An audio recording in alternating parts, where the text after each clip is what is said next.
I need all the wins, yeah. Ain't no L's, I gotta get a no call to quits, yeah. Gotta keep on moving no matter how hard it gets, yeah. Better move out the way, cause I'm coming with harder hits. My head is as hard as a brick, but I'm harder than all of this. You better move, you might get knocked out, knocked out. You better move, you might get knocked out, knocked out. You better move, you might get knocked out, knocked out. You better move, you might get knocked out, knocked out. My heart on my sleeve, stress, shield my greed. That's how I get it. Success ain't no given. Some days I don't eat, I don't sleep. When I'm focused on dangerous, they don't want it when I'm anxious. Ain't no limit till I tank. I'm running on fumes. The opposition don't amaze. The roads racing through the pavement. Get your hands out of my bag. I know that's because I've been in it. I don't need to brag. I guess that's what happens when you taking care of your business. But some family, you do the math. I'm out of my pocket. Houston, we got a problem, man. Perfect, let them watch me. Elevating, got them nauseous. Cause I'm the pilot in the cockpit. Nose diving in the house. And woo!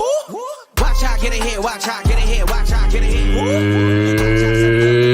It's time! Welcome to DFS by the Numbers with your host, Brady. Better move, you might get knocked out. Knocked out. You better move, you might get knocked out. Knocked out. You better move, you might get knocked out. What is up, everybody? Welcome to DFS by the Numbers, and welcome to my final thoughts live stream for UFC Vegas 85. And we have a good card here. I'm really looking forward to this card from a fan perspective, from a betting perspective. Going pretty heavy on this card, I'd say. I want to attack this card. There's a lot of things sticking out, and I've already kind of looked into next week's card. I'm halfway done with it. Next week's card is just a complete mess, so I don't really see myself having much action next week. But yeah, this week, a lot of spots sticking out, a lot of plus money spots. There's a favorite that I really do like on the money line as well. We'll talk about that, so can't wait to break it all down. Before we do so, if you guys could please leave a like on the video, subscribe to the channel if you have not already. Tomorrow we'll be going live for Best Bet at 2 o'clock Eastern Time. Have some new guys coming on for Best Bet, so that should be fun. Be on the lookout for my betting breakdown video tomorrow morning, early tomorrow morning as well. We'll talk some prize picks as well. If you guys want to check out prize picks, use promo code DFSBTN. I did do a prize picks video earlier in the week also. And with that out of the way, I say we hit up the chat here, see how you guys are doing. First one in the chat is Dixon. What's up, Dixon? Brady, before we start, what are your favorite pizza toppings? I guess pepperoni. I mean, I'm not pepperoni. If I had to pick one, I'd say I'm kind of boring in that aspect of things. We got Sean in the building. What is up, Sean? Dixon saying, Brady, how you feeling about the round 1 TKO for Imavov? I mean, I really struggle to see that happening. I don't have a bet on the main event, but if I was to bet the main event, I was kind of leaning like maybe Dolidze finish only. I just don't see anybody finishing Roman Dolidze. And I kind of feel like if Imavov does finish Dolidze, it's probably because Dolidze maybe gassed out and it gets finished in 4-5. But round 1 TKO for Imavov would quite frankly shock me, Dixon. We got Tony in the building. We are going to be cooking and printing tomorrow. Let's go, boys. Yep, that is absolutely the goal. I'm loving my spots. A lot of plus money, big plays. No Neil Magny round 3 type plays, but there was actually 2 spots that were kind of crazy, but they've got destroyed. We'll talk about that in a little bit, but yeah, some spots sticking out. We got Andre in the chat. What is up, Andre? He says, hey, Brady, it is always great to listen to you before the card, and I don't skip none of your prediction videos. Keep it up, and glad I can join. Yeah, glad you can join as well. Appreciate you being here on a Friday with me. We got David as well in the building. What is up, David? Jenna Marie in the building as well. What is up, Jenna? We got balls out for Harambe. He says Imavov Dolidze over 2.5. Dover Moicano over 1.5. And then Muradov Kizriev over 1.5. Good picks. Yeah, I think they all could hit. I like the Dolidze Imavov over 2.5 the most out of those 3. I think the Dover Moicano fight could go over 1.5 rounds. The Kizriev one, that's the one I'm kind of a little bit iffy about. I mean, Kizriev has like 7.5 minutes of fight time like the last 6 years. So that would be like the only one that scares me there. But I do personally think the first 2 are going over. The last one, not quite sure. Appreciate you, Ace of Spade. What is up?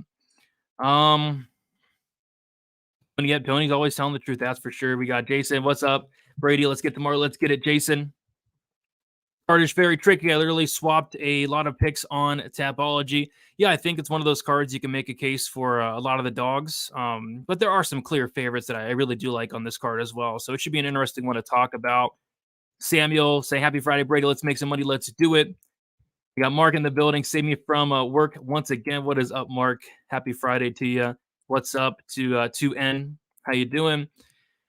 Fob07, Imavov plus Dober under 2.5 plus Silva plus McCann. I love Silva. I love McCann.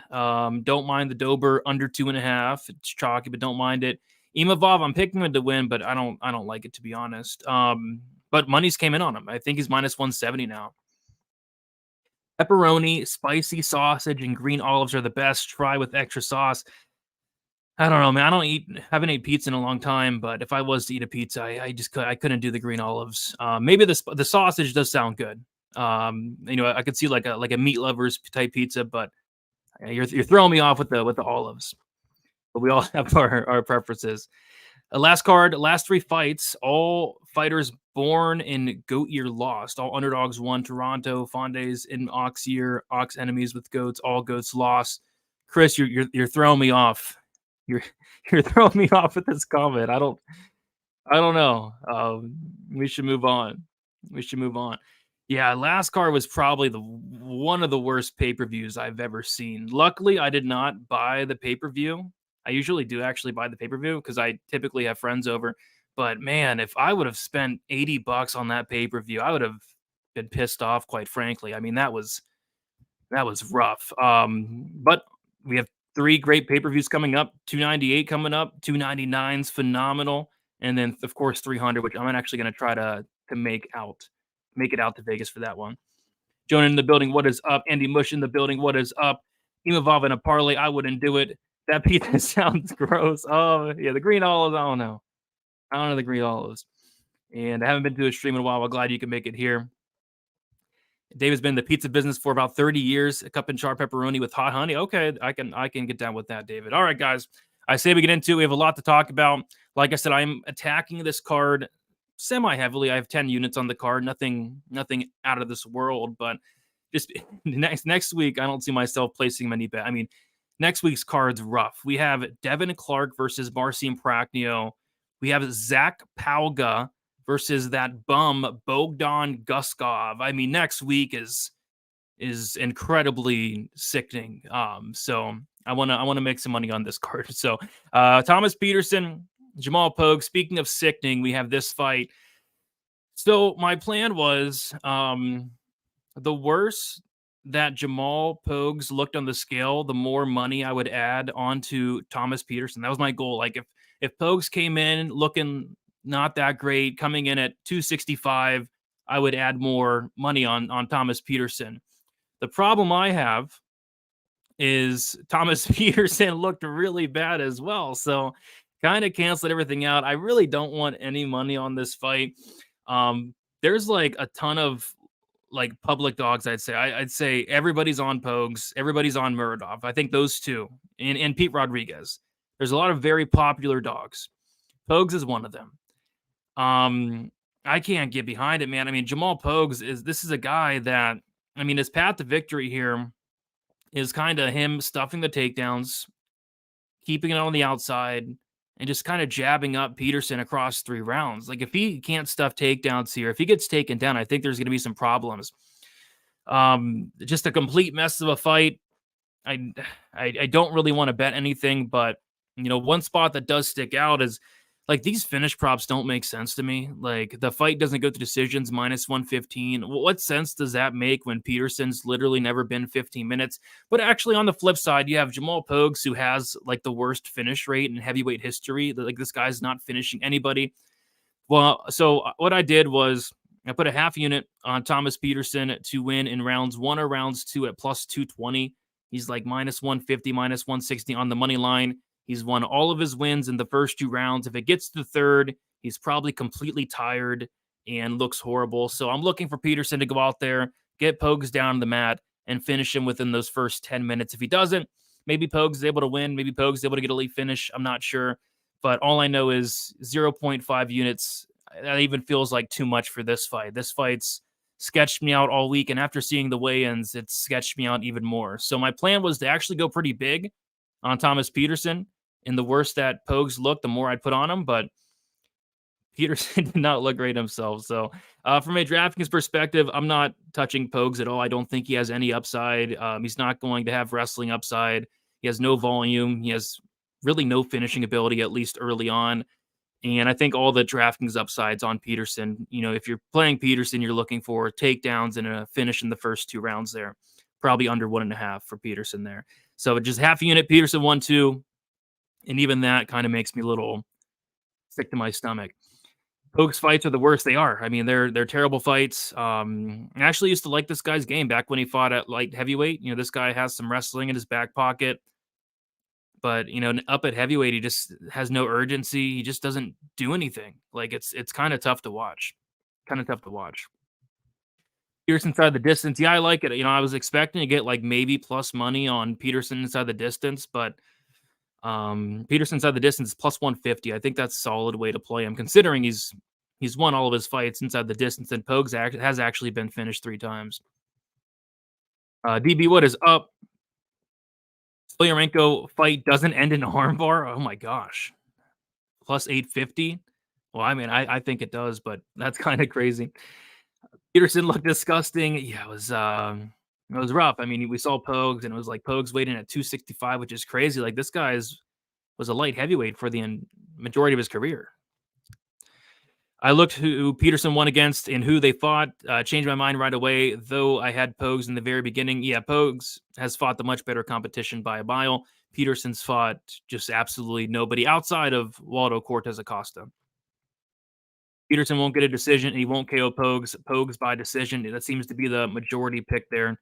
And you can make a case for it. I'm not a big fan of Pogues at all. Like, if Pogues wins this fight, it's going to be probably the worst fight of the year. Like, Pogue just seems to not want to be in there. I mean, it's hard to watch. Winner of this fight is diabetes. I know Mushroom likes to say fight goes to diabetes instead of fight goes to decision. Maybe it's that. Dogs will bark. Hail Mary parlay for the dog money line might be a good idea. Yeah, I think a lot of live dogs. The only thing these guys are finishing is a pizza. And why did Karolina Stoliarenko face off first? We'll talk about that shortly and why they did. All right, guys, let's move on from this disgusting heavyweight fight that it looks like everybody's betting on this week. Best of luck to you and to me, because I do have a small bet, which I don't even feel great about. Moving on, Marco Medeiros going against Landon Quinones. Nothing here for me. It's a pass spot. I think the under or the over 2.5 rounds was at plus money. Me and Uncle Weezy talked about this fight Sunday on Stat Diggers. The over was at plus money. It has moved a little bit. I want to see where that's at. The over 2.5 is now minus 125, minus 130. I don't hate that. And then also, I was looking at the Quinones money line, but it's got like hammered throughout the week. Quinones was around plus 160, even plus 150 for a while. And this money line's closed up a ton to now plus 115. It's one of those fights where I just think these guys are very evenly matched. I'm a big fan of both these guys. I think both these guys have a high ceiling in the UFC. Both are, 27, 28 years old. Quinones, very impressive short notice debut against Hack Brass. Medeiros, I think this guy's really good as well. Had a really good knockout on the Contender Series. It's a fight that I think could probably go either way. I think it probably goes 15 minutes. I think the judges probably screw it up. And I think one side is going to be pretty mad and calling robbery by the end of the night. So, yeah, close decision. I'll pick Quinones as a dog, but I don't think there's enough meat on the bone for me to take the shot after this line movement. And he's currently sitting at like plus 110. So, yeah, just going to pass here. From a DraftKings perspective, Quinones on DraftKings, I do have some interest because this guy throws a ton of volume. He's super durable. So even if Quinones loses, and this is why I kind of like him for cash gains, if he loses, I think it goes 15 minutes. And he can still put up over 100 significant strikes. But if Quinones does win with the amount of volume he does throw, I think he's a solid play on DraftKings. So DraftKings perspective, I like Quinones. Betting perspective, I'm just going to sit back and watch this one. Dober and Roman is the parlay to tail, y'all. Let's go. 2 dogs. We'll see if they can come through. We got Andre saying, if my laptop will work. Okay, there it is. Give me Landon. Went against 2 great UFC fighters by decision. Medeiros might even get KO'd. Who knows? Any by KO, I'll take it. I know my guy Propaholic is on Quinones round 2, round 3 at like big plus money numbers. Both these guys are actually really good finishers. Quinones an 85% finish rate, and Madeiros 75% finish rate. The problem I'm having is neither of these guys have ever been finished. Both these guys have shown a ton of toughness, so we'll see. My man, always checking your takes. Appreciate the good work. Appreciate you for hanging out with me and checking it out. Anyhow, money line on Quinona is the way to go. Yeah, I think it was. Maybe it still is, but I would have much preferred like the plus 150. Like he was plus 150 at one point, plus 140. Kind of missed the boat now, I'd say. I think Medeiros rolls him. Dude has a very violent style. I don't see him rolling Quinones. Could he win the fight? Absolutely, but I think it's competitive, man. I know Medeiros rolled that bum on the Contender Series, but that was a completely different matchup. Isakov, the guy got stuffed twice or 3 times, and he gassed out in like 2 minutes. Had nothing on the feet. That's not Quinones. So I think it's close, but nothing I'm too confident in. Both of them are getting their toughest competition now, so might be a finish. Could be. I think it's gonna be a violent fight. I think if this does go to decision, which I'm thinking, I think it's gonna be like a fight of the night type fight. But maybe there is a finish. We'll see. Both these guys are tough. Wasn't Landon submitted on? Yeah, he was submitted by Jason Knight. Doesn't officially go on his record, but he was submitted by Jason Knight. I don't think that happens here, though. All right. Speaking of getting submitted, we have Julia Stoliarenko going against Luana Carolina. And there was some drama at weigh-ins. Yeah, there was some drama at weigh-ins. Not a ton, but this was the big one. So Luana Carolina misses weight for the second time in her career, which is interesting considering, Julia Stoliarenko probably should be the person we're looking at in terms of like weigh-in issues, because remember the fight where Stoliarenko literally passed out trying to make 125. Stoliarenko showed up. She looked good, which is great. Carolina showed up and she weighed in at 129 pounds. Big miss there. So apparently, Julia Stoliarenko's camp wanted Luana Carolina to cut an extra pound or she's not accepting the fight, which I don't know. Like, we don't typically hear of that happening. Like, that's very smart from Stoliarenko. So yeah, I mean, Luana Carolina had to cut an extra pound, ended up weighing back in at 128. So yeah, still missing weight. And yeah, I mean, I like Julia here. It's kind of weird. Julia Stoliarenko, I don't think she's that great. I don't think either of these fighters are that great, but Julia Stoliarenko is a specialist. She's really good at one thing.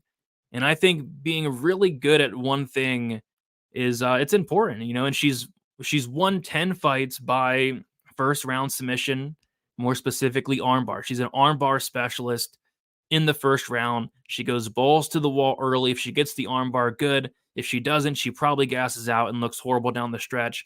So yeah, Luana Carolina missing weight. How does that affect the fight? Well, maybe it could be an advantage for Carolina. Carolina is obviously going to look to keep this fight on the feet at all costs. She's not going to want to get taken down. If she gets taken down, it's over. We saw Ariane Lipsky submit Carolina in the first round. We saw Lupe Godinez like seconds away from locking in that armbar on the mat at the end of the first round. So if Julia Stoliarenko gets at top at any point, I think she does sub Carolina early, but I think it has to be early. Although Carolina did miss weight, she did look like crap. I still don't trust the cardio of Julia. So what I did, and it's a very popular, there's like a couple obvious plays this week that people are on. It's Stoliarenko first round sub, plus 480, half a unit. I beat some line movement on it. And the reason I like it is, I mean, it's simple. I mean, that's literally how she wins. And she hasn't really proven otherwise. She does have like a random 5-round decision mixed in there. That was a terrible fight, but 10 wins, 10 first-round submissions. She fights like a complete mad woman. She's going in there for the early finish. And I have a feeling this fight does hit the ground. And I have a feeling if it does hit the ground, it's going to be over shortly after. So Stoliarenko sub 1 for me. I think Stoliarenko inside the distance is solid, but it's been bet down all week. It's a very popular play, and rightfully so, especially after the weigh-ins. I think Stoliarenko inside the distance is only plus 140 now, which, yeah, I like it. I don't really see Stoliarenko winning a decision ever. I mean, she's not a minute winner. On the feet, she's super hittable. she can't really wrestle that good. She's a finisher. I mean, she's an armbar specialist. That's what she does. So I have a half unit on it. I didn't want to go too heavy on this spot because at the end of the day, this is Julia Stoliarenko, and it could very well go wrong. So just a half unit for me, but it's a spot that makes a lot of sense. From a DraftKings perspective, not touching Carolina, but Julia Stoliarenko, I have a good amount of, just because if she wins again, first round armbar is most likely. Who did Luana fight when she was above the weight limit? It was Poliana Botelho back in 2019, 2020. Thickums, yeah, Carolina missed weight by 4 pounds. Ended up being 3 pounds, actually. Moicano is so much better everywhere except the power and durability. If he shows up 30-27, Moicano maybe sub at first. Yeah, we'll talk about that fight. Skip to the next fight. I gotcha. I will. Almost there. I don't like that fight. Had Stoli by sub, but now I think Luana might take it by decision, change that to pick. Yeah, I'm sticking Stoliarenko sub 1. I think it makes a lot of sense. But yeah, if you think Carolina wins, Carolina by decision is the way to go. Carolina, I don't think she's dangerous at all. Like a lot of people are playing the under. I don't think Luana is finishing anybody. Like she has no finishing ability, and Julia at the end of the day is pretty tough. So yeah, Luana Carolina by decision makes some sense. Okay, moving on. Really looking forward to this next fight. We got Jung Young Lee going against Blake Builder. I have a couple spots here. I like the under quite a bit. We got Uncle Weezy in the building. What is up, Uncle Weezy? Saying, oi, what is up? So I like the under. So Blake Builder's last 2 fights went to decision, and Jung Young Lee's last fight went to decision. So all 3 of their fights have went to decision, but stylistically, I like how these 2 match up. And a lot of people are talking about the Kyle Nelson fight. Throw it away. Kyle Nelson fights suck nowadays. Kyle Nelson just and there's a reason he wasn't invited onto the last candidate card.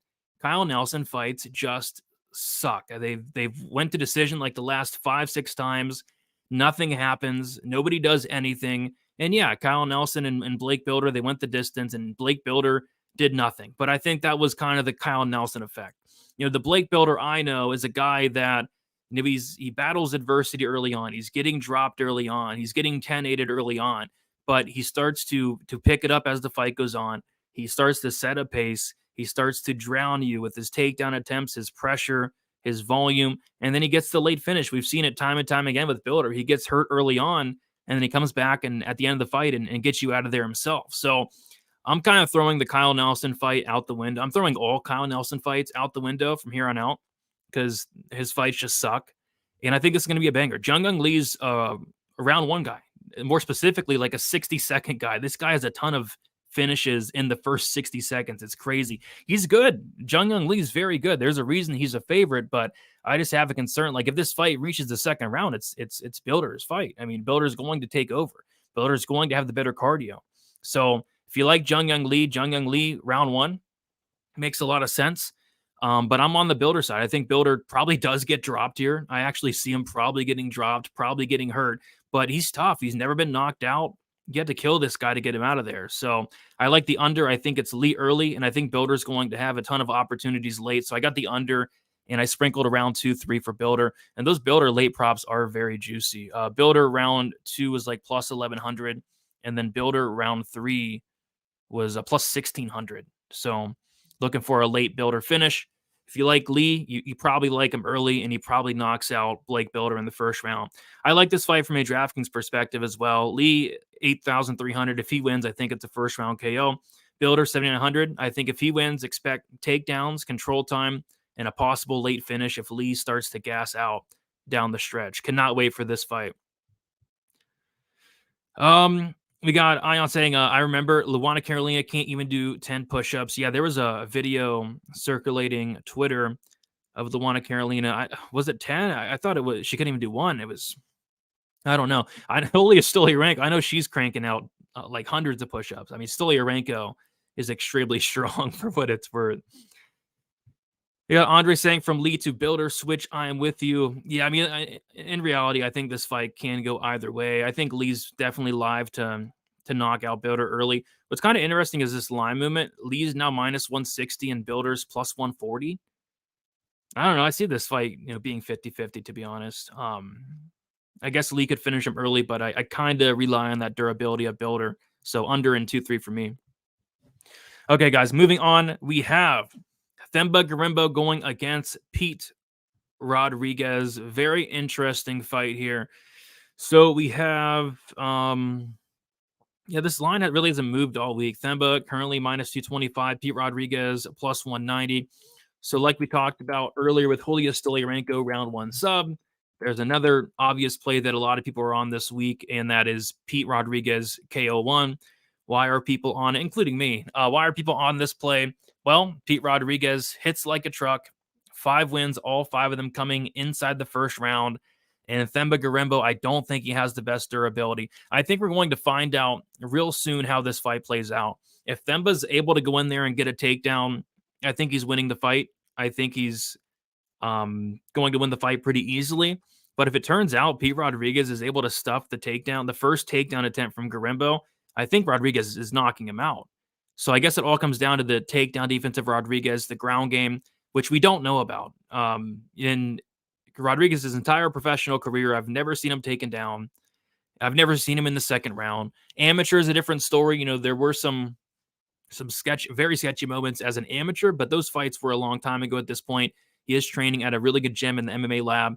So yeah, and when he was an amateur, he was like, what, 20 years old? Like a long time ago, 22 years old. So I think Pete Rodriguez KO1 makes a lot of sense. And then I think these late Gorimbo submission props will make a lot of sense as well. So that's kind of how I'm playing violence here. I like Pete Rodriguez KO1, and then Gorimbo sub 2 and sub 3. Gorimbo sub 2 plus 650. Gorimbo sub 3 is plus 1400. I have a half unit on Gorimbo sub 2 plus 650, quarter unit on Gorimbo sub 3 plus 1400, and then a half unit on Rodriguez KO1 plus 550. So if Rodriguez wins in the first round by knockout, plus 2 units. And if Gorimbo wins in round 2 or 3 by sub, it's plus 2.5 units. It's kind of how I'm playing it. Maybe Gorimbo can sub him early, but I mean, Gorimbo couldn't sub Takashi Sato, which was incredible, to be honest. So we'll see. We'll see how it plays out, but that's kind of how I'm attacking violence. Unders are solid, I'd say, considering Rodriguez has never even seen a second round. From a DraftKings perspective, love this fight as well. Gorimbo 9,200, very expensive, but if he wins, he's going to put up a massive score. He's going to be takedowns, control time, and a sub. And then if Pete Rodriguez wins at 7K, I mean, it's a first-round knockout, and he's probably breaking the slate. So incredible fight here. I'm looking forward to it.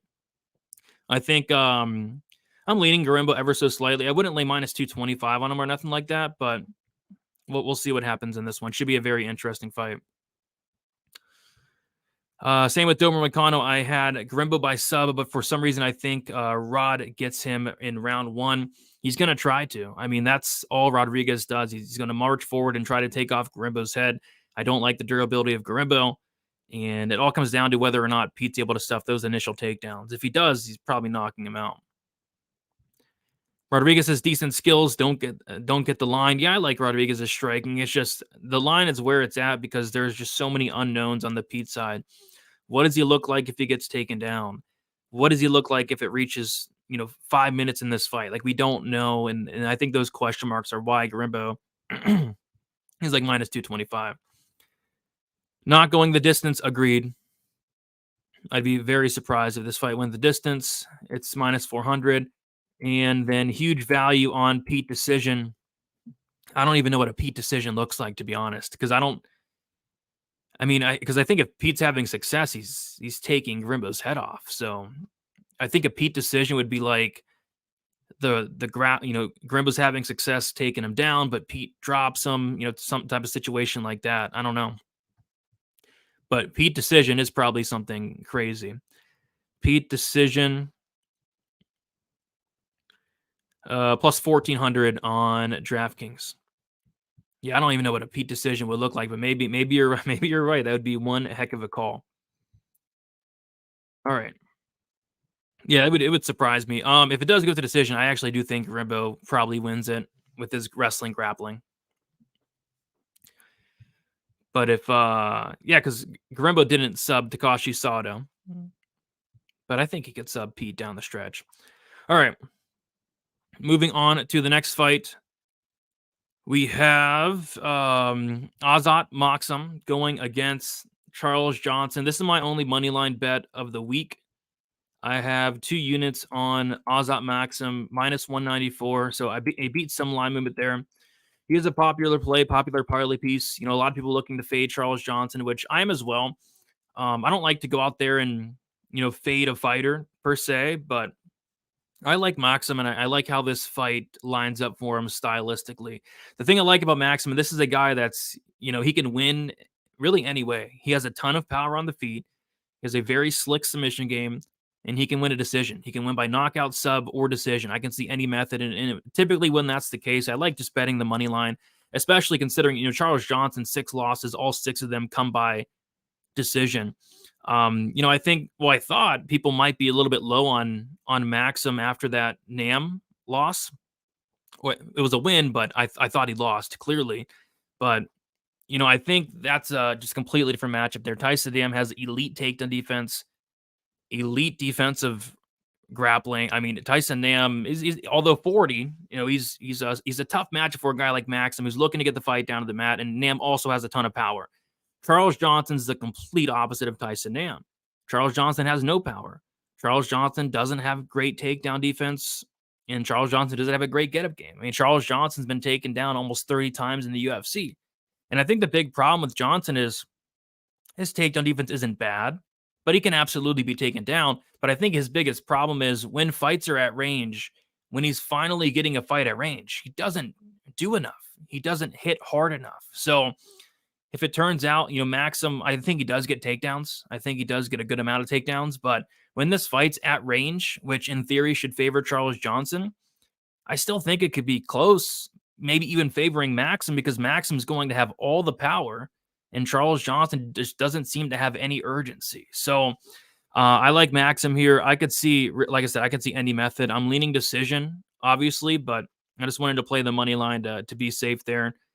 I like the grappling. I like the wrestling. I like the power as well. So give me Maxim here. Just taking the money line. No props for this one. From a DraftKings perspective, really hard to get the Johnson at 7,100. Not touching him. As far as Maxim, I don't hate him just because he has in theory a ton of takes on upside if he wants it. So Maxim on DraftKings for me.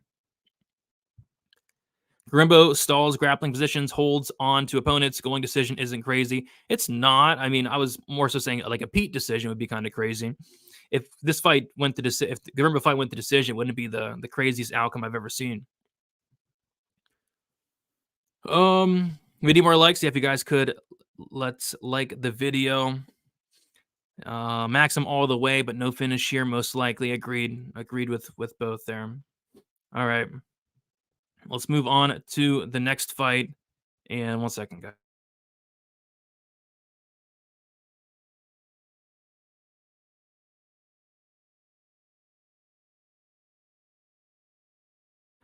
I think I'm getting sick. Goodness. Had to turn the camera off. I had to do some had to clear my throat. It was bad. It was bad. But I'm back and I'm ready to go. All right. Maybe it was the Pogues Peterson fight that's making me sick. I think that's what it is. That fight is very sickening, and it's sickening that everybody's betting it on this week. So we got Molly McCann going against Diana Belvita. And yeah, so kind of frustrating. I did my prediction video on Monday, right? And I like to get it out nice and early. And my prediction on the video was actually Molly McCann to win by submission in the second round. And I got multiple comments saying, Molly McCann sub? Did you just say Molly McCann submission round 2? And somebody even asked if I was okay with that prediction. So I thought it was like the hottest takes of all hot takes, because it is. I mean, Molly McCann has 0 subs, but it's like the play of the week. Molly McCann by sub is like everybody's on it. So that sucks. But yeah, I think the sub's live. I think McCann's live to finish the fight. I thought that before the whole narrative interview with Belvita came out as well. And the reason I think that is because of this. In their first fight, which was a long time ago, right? But Molly McCann was like a split second away from stopping that fight. Like the ref could have potentially stopped that fight. I think she had a submission attempt in there as well. And like I said, Molly McCann does have 0 submissions in her entire career but she does have some submission attempts. She had that like a deep armbar against Laura Procopio, a BJJ black belt, and I was on Procopio in that spot, and if Molly would have subbed her, I would have probably quit, to be honest. So that was close. She had like I said, a submission attempt, I believe, against Belbita as well. And she had a couple submission attempts against Priscilla Cachoeira. So I think 4 or 5 submission attempts for Molly McCann. No submissions yet, but I think this could be the time. And it's one of those spots where, people aren't betting Molly McCann to win by submission because she's some elite grappler on the mat. And that's not the case. People are betting Molly McCann by submission because Diana Belbita gets submitted all the time. I mean, that's typically how she loses. I think it's 4 losses. Yeah, 4 losses by submission against Diana Belbita. So the subs live, everybody's on it. I was expecting to get a better number, but I did take a quarter unit shot plus 850. And then I also have a half unit on McCann inside the distance plus 280. So I didn't bet anything until I saw Molly on the scale. Like seeing Molly on the scale, there was a couple people I really wanted to see, today on the scale. The first one was Jamal Pokes. I wanted to see, what he came in at, which was 265. I wanted to see Julia Stoliarenko on the scale. She struggled with it in the past. I wanted to see Molly McCann on the scale. She's making her debut at strawweight, and then a couple others as well. But I wanted to see Molly McCann on the scale. I wanted to see her make strawweight, and yeah, she looked incredible. I thought there were 2 fighters that looked incredible on the scale that I wasn't really expecting to. One was Molly McCann, the other we'll talk about in Kizrev. But yeah, Molly McCann looked incredible. As soon as I saw her weigh in, I locked in those 2 bets. So the whole narrative thing with Belbita is she actually retired. She retired, and she wasn't on the Canada card, she said, because she didn't want to fight anymore. Isn't that great? Like she said, the reason she wasn't on the Canada card 2 weeks ago is because she didn't want to fight anymore. Right? And she said that, once she got Molly McCann as an opponent, she accepted that, but that's concerning. Like if Belbita's head's not in the game, like maybe she looks for a way out. I mean, she's been finished 4 times before, and she's going against somebody that just in their first fight, McCann beat the crap out of her in that second round. So that's how I'm playing it. I wasn't going to play it, but seeing Molly look so good on the scale, all the narrative things surrounding it, I think McCann inside the distance, and McCann to get her first sub is definitely on the table. I was also looking at McCann sub 2, sub 3, but those lines got smashed. I wasn't expecting really anybody to be on McCann's sub. The sub 2 opened up at like plus 2,800. It got smashed. The sub 3 opened up at plus 4,100. It got bet all the way down to plus 3,100. So a lot of people were on it. I could probably guess a couple people that are on it that I know. And rightfully so. I'm kind of seeing the same thing. So we'll see. From a Draftkings perspective, Molly McCann's fine. She scored like 108 last time they fought. Takedown upside. And then on Prize Picks, I don't mind the McCann more takedowns as well. He'll be pleased to know Molly said in an interview that she's been dreaming of getting a sub every day this fight camp. Every day, huh? Yeah, I like it. I like it. She's been subbed in her last 2 fights. We'll see if she can flip the script here. Had McCann by KO, but yeah, I'm finished. Prop might be interesting here. Though my pick for now is McCann by decision. Yeah, I think decision's most likely, but a finish is very much on the table, especially if Belbita, is looking for a way out, wanting to retire. And maybe she sets her gloves down at the end of the fight. We'll see. I cannot trust Molly anymore. The parlay killer. Yeah, I can't trust her against Erin Blanchfield. That's for sure. And I can't trust her against. You can't trust her against grapplers. That's for sure. When she loses, it's grapplers. Let's see. So Molly McCann. I just want to bring up all her losses.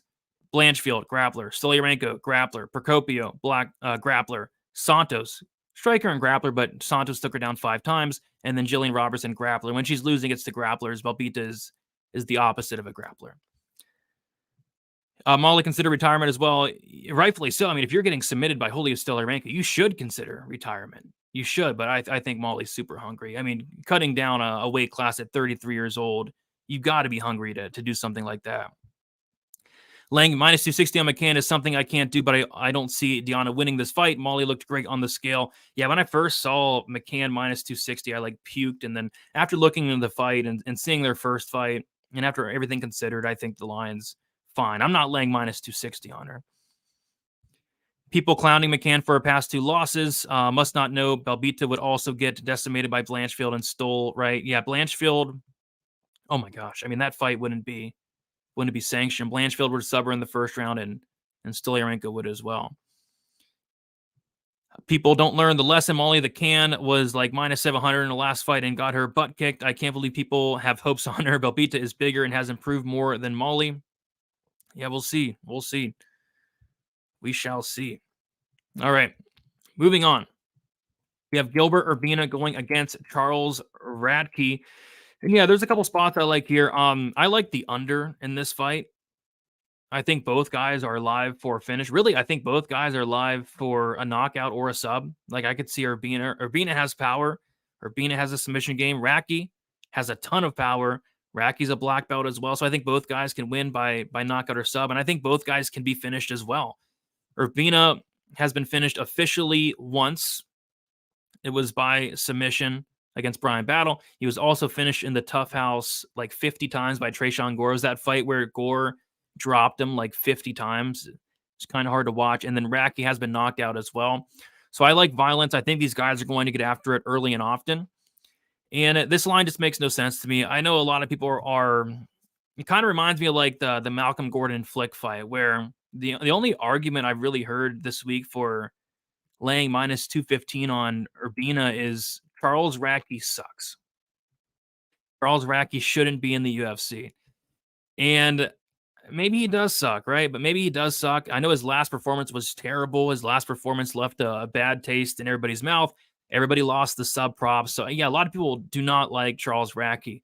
But that doesn't mean we should lay minus 215 on Gilbert Urbina. Like, Gilbert Urbina probably shouldn't be minus 215 against anybody. So yeah, I think this fight's a lot closer than this line does indicate. I think somebody's getting served here. And I think Radke's very live to find a knockout here. Urbina's very hittable. And I really, really question the chin, the durability of Urbina as well. So give me the under 2.5 rounds, 1.5 units, minus 150. And then Radke by KO plus 600. I have a half unit on it. This guy hits like a truck. He really does. And Urbina, I don't like his chin. I don't like his strike and defense. So that's kind of how I'm attacking it. But I think somebody's getting served in this one. From DraftKings perspective, I think Radke at 7,200 is kind of crazy. This guy has finish upside here. Urbina's fine as well. Like, I think if Urbina wins, he could very well finish himself. But I have some interest in Radke at this price tag.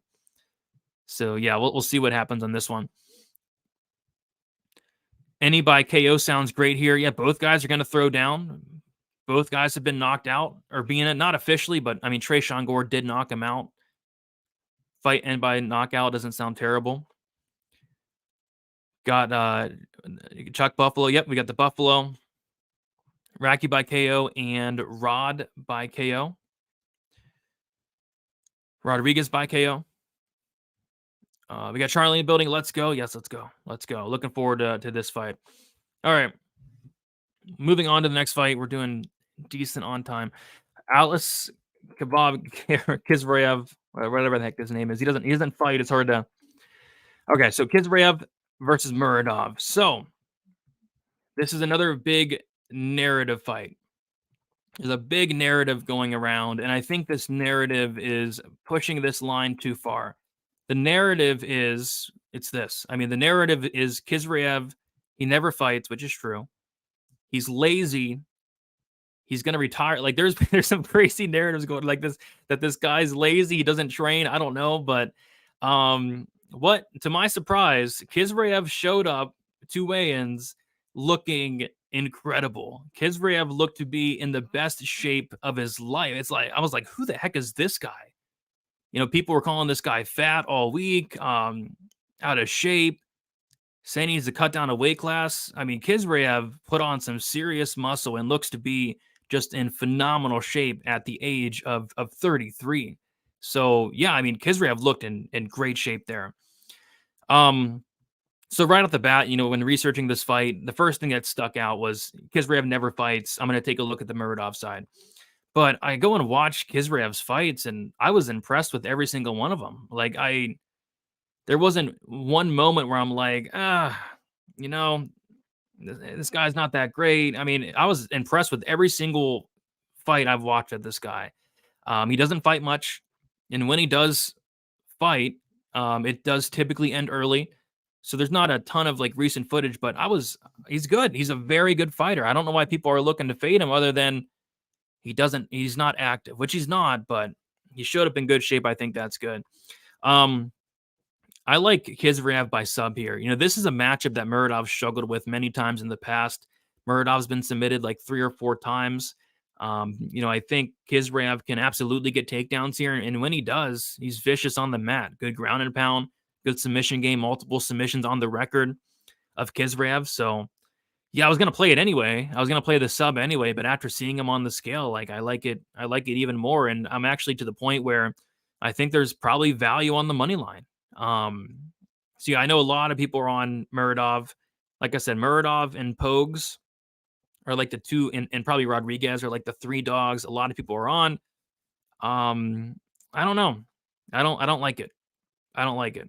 So Kizrev sub plus 380, I think is solid, considering it's a stylistic matchup that Muradov's struggled with typically in the past. And he looks to be motivated. He looks to be ready to go, which was a big talking point this week for a lot of people. Dude was cut. Who was cut? Who was cut? Does Muradov have a chance? So many fights. Kizrev sub Dennis Tuoluen, who is 0-4 on the sub loss. Yeah, I mean everybody has a chance. It's MMA, but yeah, I think Kizrev gets takedowns here and finds a sub. I might have to take Muradov out of my parlays. I was banking on being out of shell. Trust me, a lot of people. That was a big talking point. Kizrev's fat and lazy, people were saying. So I get it. And I thought he was going to be too. I thought he was going to look terrible too. That's why I wanted to see the weigh-ins. He looked in the best shape of his life. How many Bud Light Platinums before you'd take Meatball home? First off, I don't think I would ever drink a Bud Light Platinum. And second of all, I think she's engaged, and I think she's a lesbian. So I don't think that's happening. Uncle Lee said, I said maybe he's lazy. I also said he got low. So yeah, this was the narrative as well. But I only heard Weezy talk about this one. I also said he got lost in the mountains of Dagestan. That can absolutely happen. It could. I mean, those mountains up in Dagestan are nothing to joke about. I mean, those are rough. Cell phone reception is spotty at best in the mountains. Yeah, maybe that could be the case, but it looks like he's been putting in the work. Ali's going to smash one of my most confident picks on the card. It's hard to be extremely confident in him, but after seeing the weigh-ins, I like it a little bit more. I think Kizrev gets a decision here. Of course, I would love to pick him by sub, but Kizrev win and over 1.5 might take it. Yeah, you could see a scenario where he's going out there getting takedowns, and maybe Muradov's sub defense does hold up, and I'm taking that sub plus 380. What is Kizrev by decision? Kizrev by decision is like plus 250, 260. Kizrev's going to smash this bum. I mean, I think Muradov's not a bum. He did lose the GM3, but I don't think Muradov's a bum. I think he's really good. It's just, I think Kizrev's very, very good whenever he does fight. What is up, Justin? Happy Friday to you. All right. Moving on to the next fight. We got Natalia Silva going against Vivian Ariuja. Going to keep this very short and sweet. Yeah, Silva should get this done, and Silva could potentially finish this fight inside the distance. And here's why. So Ariuja is somebody that I like. I like Ariuja. I think she's good. She's fought really good competition in the UFC. She's a BJJ black belt. She can wrestle. She can grapple. Decent striker. The problem with Ariuja has always been the cardio. That's always been the cardio. When she loses fights, it's because her cardio just doesn't hold up. She starts to gas out that second, third round. And it's weird. Some fights her cardio looks incredible. Some fights her cardio looks very, very bad. There's like no in between with Ariuja. So yeah, I mean, she's 37 years old. Right off the bat, that's a red flag to me. Natalia Silva's 10 years younger. Second red flag is the cardio. The cardio is always a concern with Ariuja. And then the third red flag is actually the durability of Ariujo. And that's kind of, maybe it's crazy to say because Ariujo, she's fought, like I said, very good competition. She's never been finished in the UFC, but I think her durability is starting to fail her a little bit. I mean, Amanda Hebos beat the living crap out of Viviane Ariujo. It was kind of tough to watch. Hebos dropped her. Hebos almost subbed her. I mean, it was just an absolute beatdown from Amanda Hebos, who, and then she got dropped by Andrea Lee. That was a big red flag to me. And then I'm like, okay, she's never been finished, but I'm looking through the record of Viviane Ariujo, and nobody she's fighting is dangerous. Talita Bernardo, not dangerous. Alexa Davis, not dangerous. Jessica Ai, not dangerous. Montana De La Rosa, absolutely not dangerous. Roxanne Modafferi, absolutely not dangerous. Caitlin Chukagan, definitely not dangerous. Andrea Lee, definitely not dangerous. Grasso, not that dangerous. Amanda Hebos, probably the most dangerous fighter she's fought, and she almost got finished on several occasions, like I mentioned. And then Jennifer Maia, not dangerous. I mean, this is going to be the most dangerous fighter she's fought. And at 37, with the cardio issues, with the durability that's lacking a little bit at this point, I think Silva's very live to potentially finish Ariujo in that second or third round. Silva's a really good finisher, 75% finish rate. And I'm going right back to the well. So in the Victoria Leonardo fight, I bet on Natalia Silva KO at a good price tag, forget what it was. And then I also bet Natalia Silva round 2, round 3. Obviously, Natalia Silva decided to knock out Leonardo in the first round. I'm going back to the well here with the 2-3. I mean, these 2-3 props for Silva are very intriguing. Quarter unit on each, plus 1,000 for round 2, plus 1,400 for round 3. I was looking at maybe like the Silva round 3 decision prop, but that's minus 175. I think that's the most likely scenario, but I think Silva round 2, round 3 is very much in play this week. So from a DraftKings perspective, it's hard to get to this price. I mean, if you're looking for a safe cash play, I think she's it. Not a ton of safe plays on the board this week, but from a tournament perspective, I don't really see her finishing Ariujo early. I think if it's a finish, it's late, and I don't see her taking down Ariujo. There'd be no need to. So, but yeah, give me Silva and Silva round 2, round 3. My other most confident pick, best parlay piece on the card. Agreed. Yeah, definitely the best parlay piece on the card. I didn't get to any parlays this week, but if I did, she would be in it. Confidence ranking, Maxim, McCann, Kizrev, Natalia. Silva number 1, McCann number 2, Maxim number 3, and Kizrev number 4. I think Ariujo holds up. Silva decision. Yeah, that's the most likely scenario. Viviane has held up thus far, but I think at 37, the durability could be a problem at the time. You like the under for the main event? I actually like the fight goes. I can't bet it though because it is a Roma Delizze fight, but both guys super tough and super durable. I think if there is a finish, it's probably Delizze early, but I actually like the fight goes in the main event and the overs. But I'm not betting it though. I'm definitely not betting it. I'm not betting the main event this week. All right, moving on. Randy Brown, Muslim Salik. I'm going to keep this one very short as well. By the way, did you guys see Randy Brown at the weigh-ins? I mean, Randy Brown looked like 2 weight classes bigger than Muslim Salikov. And also, I've been talking about it all week, like Muslim Salikov, this guy, some people lie about their heights. Some people lie about maybe their reaches. Some people lie about their ages. And Muslim Salikov is absolutely, a guy that lies about his age. On paper, it says he's 39, but there is a picture that is circulating, and it's this. I mean, this guy is not 39. I mean, 39 times 2, maybe. 30, and I'm not the best at math, but 39 times 2 is 78. I think 78 makes a lot more sense for Muslim Salikov. Yeah, I'm not betting anything here. I actually think, fight doesn't go at plus money is interesting just due to the fact that when these guys lose, they're getting finished. Brown's been finished in 4 of his 5 losses, 80%. Salikov's been finished in 3 of his 4 losses, 75%. But the reason I'm not betting this fight and I'm not laying chalk on Randy Brown is because every time I've laid chalk on Randy Brown, and more specifically, anytime I've bet a Randy Brown fight, at the end of the fight, I've just been extremely disappointed in myself, in Randy Brown. Every time I've bet a Randy Brown fight, I was not happy. So, should Randy Brown win? Yes. Should he finish Salikov? Probably. But counting on Randy Brown to go out there and do that and pay off this price tag is not something I want to do. Was looking at maybe Brown sub or Brown sub 2-3. They're just trash prices. Just trash prices. I think Brown by sub's only like plus 300 and something, like worse than Kizriev. Like that's trash. This guy doesn't even shoot takedowns. So yeah, I'm not betting anything on this fight, but I think Brown should style on this 78-year-old. Most confident picks: Molly McCann, Natalia Silva, Maxim. Those three, I'd say. Yeah, I mean the chin's questionable. Chin's definitely questionable. Yeah, 78 years old, I think makes more sense to me. Muslim's actually 27. Yeah, he was 27 back in the 1940s. That's for sure. This guy's not 27.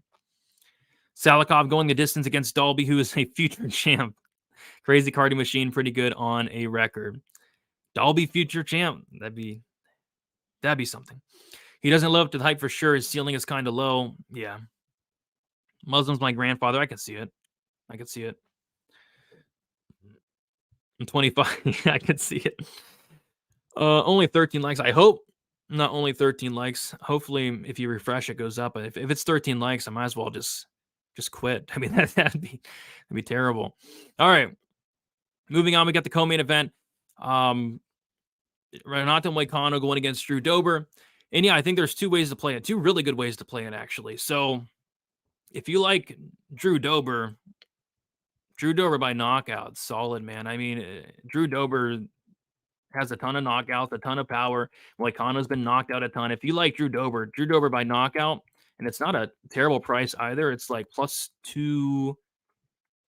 Actually, it's not much different from his money line, actually. So they're kind of all over it. But yeah, Dober KO1, Dober KO2 could be very interesting. Dober KO1 is +540. Dober KO2 is +850. If you like Dober, I think KO1, KO2 make a lot of sense, right? And I think they're solid plays, no matter who you're on. What I like though is FanDuel Sportsbook does like the submission combos, like 2-3 submissions, and for some reason they have Moicano's sub. First off, Moicano by sub is I think only like +140. +140. It's not great. +140. I see a +120 on the Moicano sub on DraftKings. Moicano 2-3 sub on FanDuel is +500. Like, that's crazy to me because, Drew Dober gets subbed a lot, but when he's getting subbed, it is later in the fight. Islam Makhachev subbed him in the third round. Beneil Dariush subbed him in the second round, very late second round.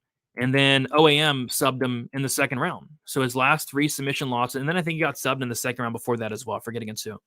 But when he's getting subbed, it's the second or third round. So Moicano sub is +120, but Moicano sub 2-3 is +500. I mean, that's kind of crazy to me. What sucks, you can't track that on Bet MMA Tips. So what I did was I just put a quarter unit on 2-3. But yeah, if you guys have FanDuel, 2-3 sprinkle at +500, solid. But I just put a quarter unit sub 2, which is still really good. I mean, sub 2 for Moicano's +850, and then sub 3 for Moicano's +1400. I like it. I'm on the Moicano side. Many are. This line has got steam throughout the week, and I don't agree with it. I don't agree that Moicano should be like -200, nothing like that. But stylistically, this is a good matchup for him, especially if he gets the grappling going early. Heard an interview with Drew Dober. He's talking about being like more patient, more calculated. And, if I was on the Dober side, I wouldn't really like hearing that. If I was on the Dober side, I'd like to hear him say, yeah, I'm taking this guy's head off early on. So give me Moicano sub 2-3. I think somebody's probably I kind of think it's the second round. I think somebody's probably getting served in the second, whether it's a Dober knockout or a Moicano sub. But give me those Moicano sub props. Just really surprised me, right? So we'll see.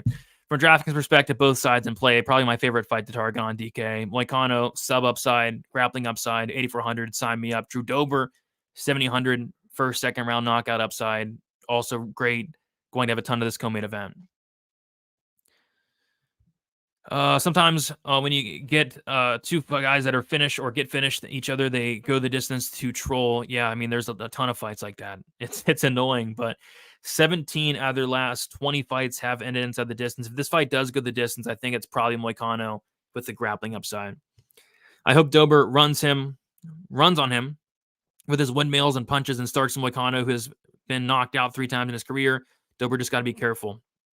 Yep, the path is there for Dober by knockout. I pass on the Dober KO prop because Moicano's takedowns will lower his striking output. Good point, and like I said, Dober's talking about being a little more careful, a little more calculated as well. So I could see this fight getting extended. Somebody in the chat earlier said maybe like the over 1.5. I don't hate the over 1.5. The over 2.5, no, but like the over 1.5, I think it's plus money. I don't hate it. I could see this squeaking over late second, third round. Which one is more likely, McCann money line or the over 1.5? Oh, according to the odds, probably the over 1.5. I'd say it's super close. I think Molly can definitely finish, but I think it's going to be second or third round. I'd be more confident in the McCann money line, though, I'd say. As crazy as that sounds. All right, guys.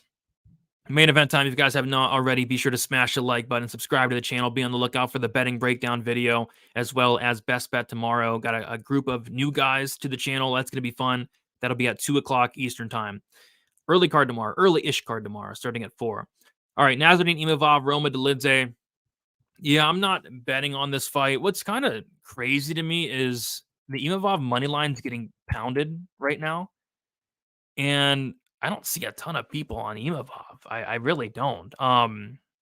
Dolidze's now plus 150. Like, this is this is borderline 50-50 to me. I ended up going with the minute winning, in my opinion, of Imavov across 25 minutes. He's been 5 before. He's going to be higher volume, but I mean, Dolidze at plus 150.